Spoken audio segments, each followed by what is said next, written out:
Hi, it's with immense pleasure that I welcome you to this episode of A Pint with JG, which is from Archie's Bar, which is under the Dark Arches in Leeds. Not somewhere I've been before, but it said craft ale on the door, so I thought I'd pop in and see if they'd let me shoot in here. And I'm drinking a pint of Punk IPA, which I'll give a little go of now,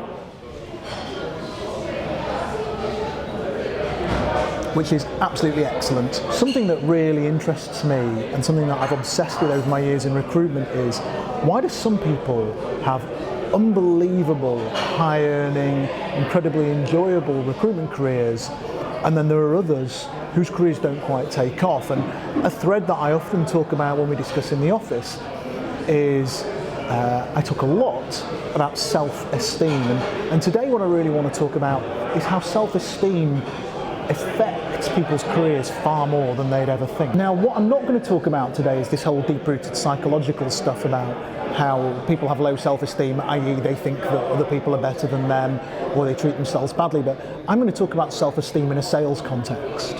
I believe two factors really affect self-esteem for a sales professional. The first one is how we allow ourselves to look and physically feel. The second one is how we allow other people to treat us, and what we do and we don't tolerate when we're doing the job of being a sales professional. I mean, we've just gone through year end, and I find that at year end it's probably a great time to exemplify exactly how people tend to lose a little bit of self-esteem. I've seen it both in our own business as people have pushed towards year end, and I see it in a lot of other businesses. We chase those year end numbers. It's very easy to allow a little part of ourselves to slip away. It's really easy to get to a point where you're chasing a deal, or in the case of some of our recruitment consultants, they're chasing a placement, trying to get it to put to bed before the end of the quarter. And we allow a client to talk down to us or to say something to us that we wouldn't ordinarily allow, or we definitely wouldn't allow somebody to say to us face to face. And it's very easy to get to a point where we swallow that, where there's a little voice in our heads that says, well, it's worth X many £1,000s worth of bonus. Hey, my wife and kids don't care that guy spoke down to me today. I'm just going to suck it up and it's going to be okay, because in reality, I've got to hit my number and that's all that counts. But the thing is, every time we allow somebody to do that to us, and you're going to think I'm being unbelievably melodramatic here, but every time we allow somebody to do something like that to us, a little piece of us dies as a professional. I know you all think I'm a little bit mental watching this, but I want to try something out with you here, a little experiment, and do a little bit of maths. So let's just assume that as salespeople, we're made up of 100,000 pieces of soul. Let's call it soul, for argument's sake. I'm not going to go into the whole theological element of it, but let's just call it soul for now. And let's just say that every time we're in a phone call, or every time we walk in a client meeting, or every time we deal with a customer where, I don't know, the customer's eating down the phone whilst we're talking to him and we don't say, excuse me, do you mind perhaps eating your sandwich a little bit later on? Or every time a customer decides to light a cigarette and walk outside to talk to you whilst you're on the phone, or every time a customer talks down to you, or every time a customer decides he's going to beat you into a pulp or refer to you as just being a sales professional. Let's just assume every time that happens, we lose, I don't know, 2 pieces of soul out of our 100,000. Let's extrapolate that. Let's say that happens, we lose maybe a little piece of soul a day, maybe 2 pieces of soul a day. Let's assume that that's 5 times a week, 50 weeks a year, over 10 years of a career, 20 years of a career. Hey, in my last video blog I was talking about how we're all working longer, 30 years of a career, maybe even 35. How much soul have we got left? You see, when we're in our earlier stages of our career, life's pretty easy, we're full of energy, we're full of beans, and we're pretty hard to break down. But over 20, 30 years, my experience is that people typically hit their late 30s, early 40s, it's when you first start to see career slumps happening. And it's usually coincidental with a loss of self-esteem. Those little chunks that people lose are usually, they're the difference between what I call the slump and the swagger. In fact, the chunk of soul that I often see people lose at that point, for me, is more often than not the difference between whether you would or wouldn't recommend to your children that they pursue a career in sales. I think that's a great question to ask yourself as to whether you've really maintained your self-esteem in your profession. Would I really, right now, recommend to my children that they pursue a sales career? If you're saying no, it's more than likely you've lost that little bit of self-esteem. When I'm training new consultants for our own business, I often say the job is a little bit like a battle between the land and the sea.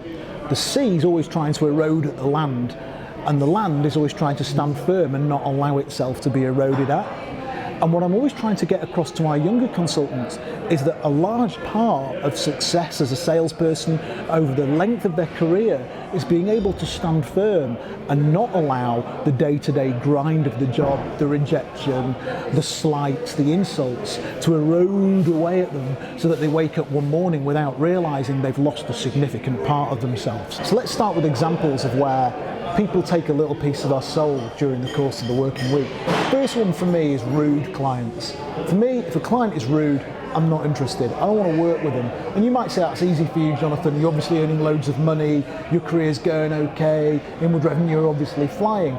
But my view is the moment you allow somebody to be rude to you at work, you've effectively said to yourself you're a lesser person. And 10 years of that, 15 years of that, 20 years of that, that's going to destroy your career. Another example that I find really frustrating, clients who want you to call them on a weekend, Saturday morning, Sunday afternoon.